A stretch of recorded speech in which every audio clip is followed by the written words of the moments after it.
राहुल गांधी ने पहली press conference की थी उसमें एक पीपीटी प्रेजेंटेशन थी। वो एक पॉलिटिकल प्रेजेंटेशन नहीं थी, वो एक पीपीटी प्रेजेंटेशन थी। जो डेटा था वो इलेक्शन कमीशन का डेटा था। वो डेटा बना कहाँ था भाई, बता सकते हैं आप? मैं बताता हूँ, वो इनके घर में बना था गांधी परिवार के। एक मिनट रुक जाओ, ये फालतू की बात है कि इलेक्शन कमीशन का डेटा था।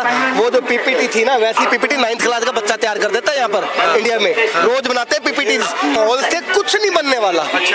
ये जो माहौल तुम बना रहे हो कि वोट चोरी हो गया, ये हो गया, वो हो गया, इससे जनता के अंदर जो मैसेज आ रहा है ना, वो ये जा रहा है कि इनकी रोने की आदत पड़ गई यार। इनको आदत पड़ गई है, हमेशा रोते ही रहते हैं। माहौल बनाओ, पलायन की बातें करो।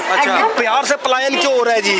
ठीक है, घेरो बीजेपी को उसमें। ठीक है, इलेक्ट्रिसिटी जो नहीं आती ना, वहाँ पर इतने लंबे लंबे कट लगते हैं, उसकी बात करो। घेर लो बीजेपी को, मारो कुत्तों की तरह। आप क्या कहोगे? जैसे राहुल, देखिए 2014 में कांग्रेस जो गई थी गवर्नमेंट, वो करप्शन के पॉइंट ऑफ व्यू से गई थी। लोग थक गए थे, लेकिन आज तक कोई कांग्रेसी जेल में नहीं है। चाहे 2G हो, चाहे 3G हो, चाहे 5G हो, चाहे जीजा जी हो, कोई भी जेल में नहीं है। जमानत पर है, जमानत पर है, लेकिन वो केसेस जो है वो चलते रहेंगे। लेकिन मैं एक बात कह रहा हूँ कि इतने बड़े बड़े केसेस हैं, और देखिए जनता जो है, चाहे ये हो चाहे मैं हूँ, ट्रांसपेरेंसी और डेमोक्रेसी हर किसी के लिए जरूरी है। अगर शकुन रानी का 7 बार वोट पड़ा है तो ये इलेक्शन कमीशन का दायित्व है कि वो जवाब दें कि 7 बार शकुन रानी का जो वोट पड़ा है। एक घर में अगर 84 लोग रहते हैं, उस घर पे जब मीडिया गया तो 2 लोग रहते थे, वो भी रेफ्यूजी थे। तो बहुत सारी ऐसी चीजें हैं जिसमें जनता चाहती है ट्रांसपेरेंसी।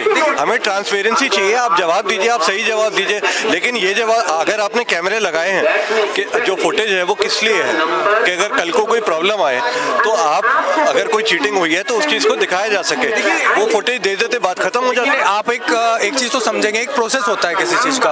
अगर आपको किसी चीज से आपत्ति है, आप खड़े होइए सुप्रीम कोर्ट में जाकर के, आप अपील क्यों नहीं करते हैं जाकर के? केवल बयानबाजी से इस देश का माहौल बिगाड़ने का प्रयास किया जा रहा है। बयानबाजी नहीं है। जो राहुल गांधी ने पहली प्रेस कॉन्फ्रेंस की थी उसमें एक पीपीटी प्रेजेंटेशन थी। वो एक पॉलिटिकल प्रेजेंटेशन नहीं थी, वो एक पीपीटी प्रेजेंटेशन थी।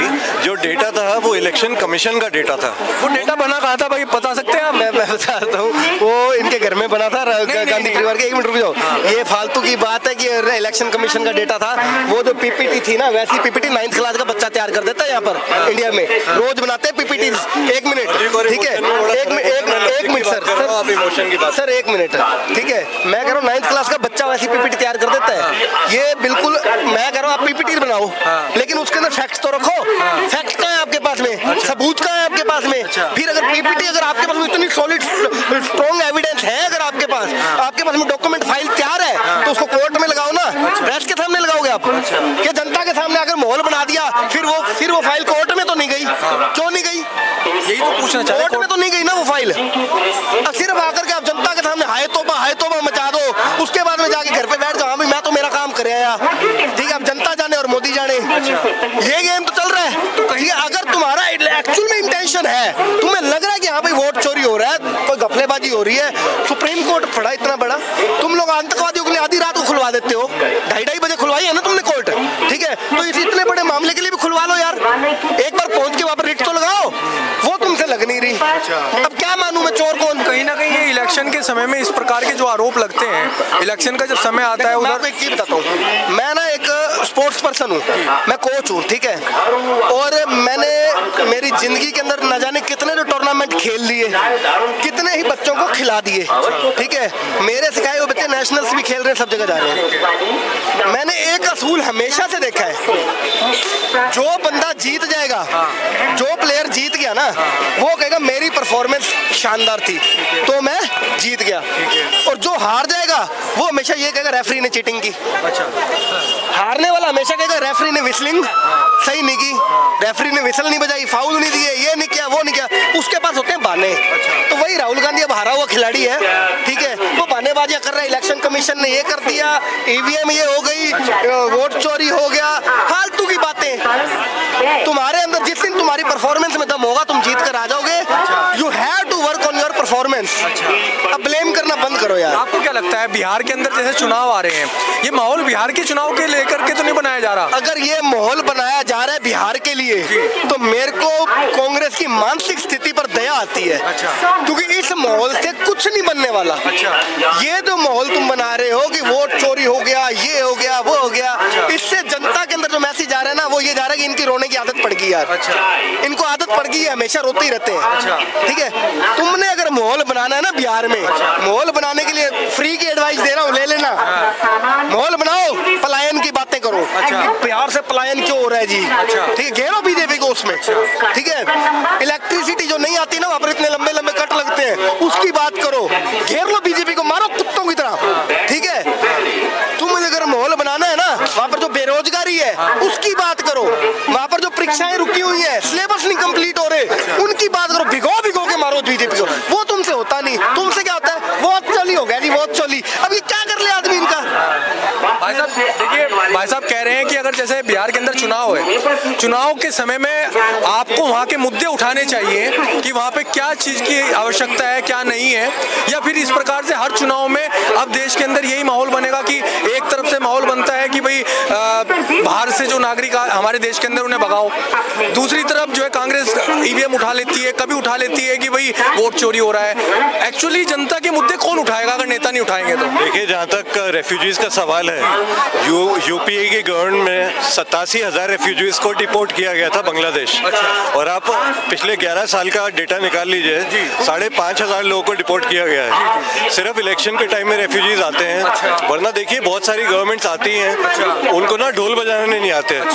87,000 आप चेक कर लीजिए, चाहे आप गूगल पे चेक कर लीजिए, चाहे आप चैट जीपीटी पे चेक कर लीजिए।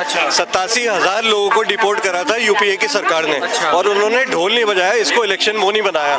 कल हेमंता बिस्वा शर्मा की सरकार ने एक इतना आपत्तिजनक वीडियो निकाला है 1 मिनट का, जिसमें वो दिखा रहे हैं कि सारे असम के एयरपोर्ट्स पे टोपी वाले होंगे, गुवाहाटी के स्टेडियम में टोपी वाले होंगे। आप किससे बात कर रहे हैं? आप अपनी जनता से अपनी जनता को लड़वा रहे हैं। आपको अगर कोई रेफ्यूजी मिलता है, उसी टाइम आप डिपोर्ट कीजिए, जैसे यूपीए ने किए थे। मैं आपको एक्चुअल डेटा बता रहा हूँ, 87,000 आप चेक कर लीजिएगा ईयर बाय ईयर, 2004 से लेके 2014 तक का।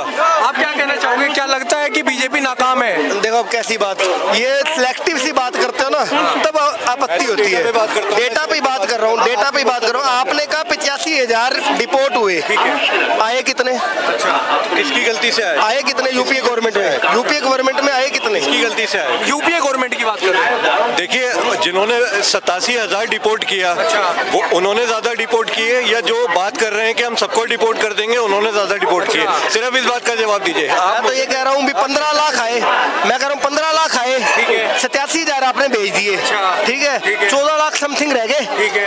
अब क्या हो रहा है कि जो 5-10 भेजे मान लो, ठीक है, और आए उसमें से 50-60 हजार, आए 50-60 हजार। उन्होंने पहले तो बॉर्डर पे कंट्रोल करना शुरू किया। भेजने वाला तो काम कहते करेंगे, बाद में पहले तो सालों को घुसना बंद कराओ। ठीक है, तो 15-15 लाख आ जाते थे, उसमें से अगर तुम 85,000 भेज भी दोगे तो वो बात है कि मतलब इतने बड़े गेहूं के ढेर में एक राई का दाना। ठीक है, क्या करूं उसका, क्या मतलब रह गया? ठीक है, अब ये मैं ये कह रहा हूँ, जब आप डेटा बता रहे हो ना, फिर पूरा बताओ। फिर ये बताओ कि यूपीए गवर्नमेंट में इतने घुसपैठिए घुसे, इसमें से इतने निकाल दिए गए, ठीक है, और एनडीए गवर्नमेंट में इतने घुसे, उसमें से इतने ही निकाल दिए गए।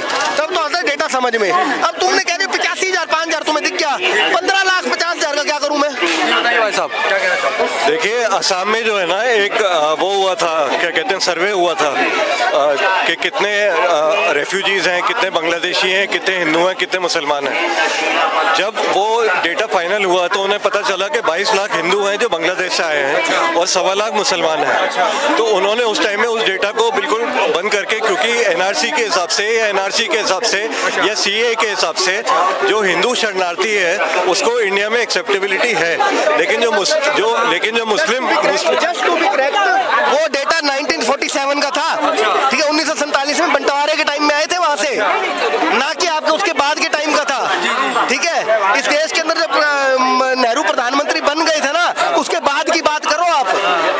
1947 में बंटवारे के टाइम में तो पता नहीं कितने ही लाखों लोग आए थे वहां से, मेरा परिवार आया था वहां से। फिर मैं एक चीज पूछना चाहता हूँ, देखिए जिस प्रकार से आजकल चुनाव के अंदर जनता की चीजें कौन उठाएगा, और राहुल गांधी एक विपक्ष का क्या सही प्रकार से विपक्ष का निभा पा रहे हैं कि भाई जमीनी स्तर के जो मुद्दे होते हैं उन्हें कौन उठाएगा? भाई देखिए, रोजगार की मुद्दे की हमने इस चुनाव में, बिहार चुनाव में कहीं से कहीं तक नहीं सुना। देखिए, रोजगार, अनएम्प्लॉयमेंट, सड़क, बिजली, पानी उठा रहा कोई विपक्ष के कोई नेता नहीं उठा रहा, केवल वोट चोरी कोई भी नहीं उठा रहा। और मैं आपसे बिल्कुल सहमत हूँ, बिल्कुल उठाने चाहिए।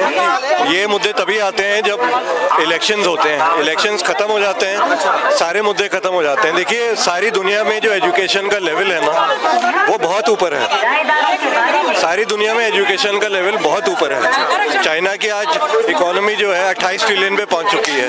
हमारा $80 बिलियन का डेफिसिट है। हमें सबसे पहले अपनी एजुकेशन ठीक करनी है, उसके बाद अपना हेल्थ केयर ठीक करना है। ये दोनों चीज़ें जब ठीक हो जाएंगी, उसके बाद आप जितने मुद्दे की बात करेंगे, उसके बारे में जितनी बात कीजिए, जितने घंटे आप टाइम स्पेंड कीजिए या वेस्ट कीजिए, वो सब उसके बाद है।